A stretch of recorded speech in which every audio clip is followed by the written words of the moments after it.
The Caledonia County Airport is now on the market. Recently, the Transportation Agency Secretary Joe Flynn gave a proposal to legislators to sell the airport located on Pudding Hill Road. The reason being is the lack of cost of the conditions that are needed in the airport, such as the runways. Joe Flynn said it would cost between $12 million to $14 million, which is not available, and states the FAA would not fund the airport anytime soon. And I think it's a win-win for both the state and Beta if Beta is the ultimate winner. There's a lot of repairs that need to be done, and I think if Beta does buy or lease it, it long-term would benefit the local area in terms of jobs and promoting aviation. Beta Technologies Company gave a strong interest in buying the property and in hope to renovate. The Lyndon Institute boys hockey team held a fundraiser to help community members battle cancer. The Vikings played against neighboring community St. Johnsbury. Locals from both communities came out to support the crisis of cancer affecting many. Lyndon Institute also involved the Northeast Kingdom Cancer Action Network to support community members battling cancer. So we just thought it was a good idea. We've got multiple kids on the team that it's hitting close to home now. So, you know, it's a good cause. It's been an amazing turnout with donations that we've received. And then between the applications that we get for the people that need funds, we'll put it back into the community to them. That's all we have for this edition of News 7. Seasons changed in the Fenchester Arena last week. From October to March, the Fenchester Arena is an ice rink open for free skating and other winter sports. Once winter sports season is over, the ice is melted and they roll out the turf for spring and summer season. Particularly in the number of schools that brought the kids here to skate, we had significant growth in that. This season went great. There was growth. We had many more participants in our skating school here Friday nights.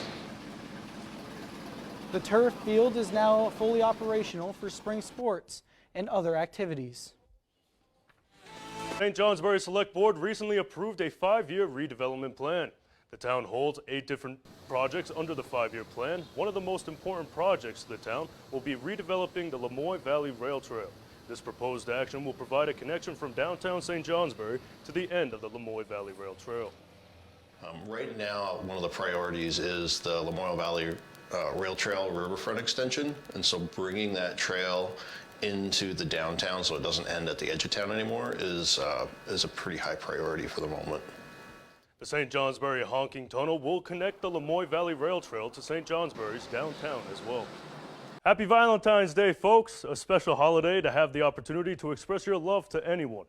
The Artistic Gardens located in St. Johnsbury is one of many florist shops that have prepped for this moment to come.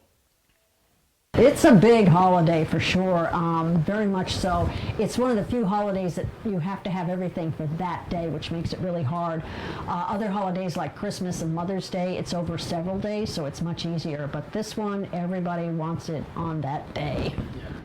The Gardens were not the only one planning to turn a profit on the holiday. The Cobley Public Library hosted a bake sale to celebrate Valentine's Day and to raise money for general operations. It is the first since the COVID-19 pandemic that the library has done this bake sale. Bryn Hoffman, the director of the library, spoke more on the sale and if it is something they want to do annually. Yeah, it was an annual event before COVID, and we haven't been able to do it the past couple of years. So this is our first year back since 2020, and yeah, it's been good so far. The goodies that were baked were donated by various community members. 2,556 customers had experienced power outages located in Caledonia County due to heavy snow conditions in December. This past week, Vermont has experienced snowstorms more frequently, and many would understand the damages of power lines being affected by the weather.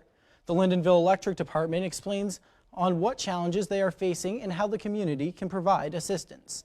You know, when we're in those kinds of situations and we have major outages going on, the best thing that our customers can do to try and help us is to be patient and understand that our crews are doing everything that they can to get everybody back with power as quickly as possible. So This weekend, there were power outages on Putting Hill that the electric department had to attend to. Burke has been struggling to pick up trash due to their trucks continuing to break down. They announced April 3rd that the town will be stopping curbside pickup of trash and recycling on June 1st. Burke town folk will need to find a new way to get rid of their trash. The town is discussing contracting a company to pick up their trash and recycling. If we were to just stop collecting rubbish and didn't have a place for people to bring it, that we would probably see more of it on the sides of the road or dumped in illegal places. So we're doing that in hopes that people will bring their rubbish to the recycle center while the recycle center is open. Despite curbside pickup ending, the recycling center is still open for Burke residents to get rid of their recycling. Concord's general fund budget could increase significantly. Locals voted on a budget that has increased roughly 13%.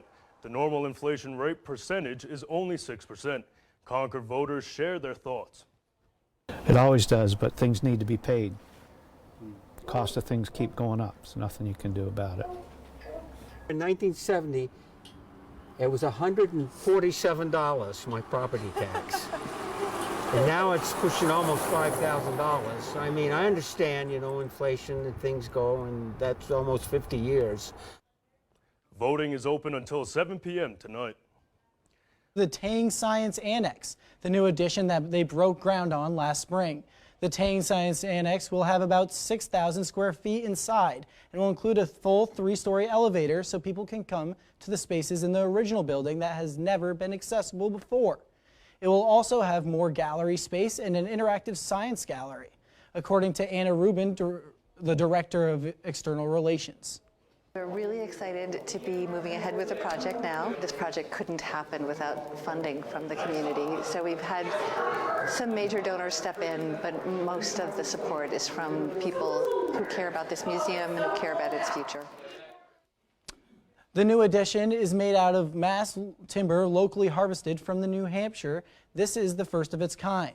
The addition is expected to be open this fall. Northeast Kingdom Human Services is looking to purchase a property at 949 McGough Hill. Originally, this building was planned to be used as a family services. However, now they are looking to transition to a medical clinic department. Some have been wondering why the change has happened, and will there be a difference from what the Northeast Kingdom Human Services Organization original plan will become?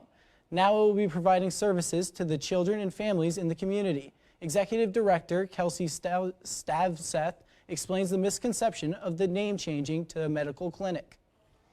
I think there's a lot of benefits that come from the physical space, and that also fits into our vision and mission for child, youth, and family services related to what we do at Northeast Kingdom Human Services. This public hearing comes after community outrage over the purchase of a residential facility on Cornerstone Lane. They will be holding other opportunities for public comment. The purchase still needs to be approved by the Lyndon Development Review Board.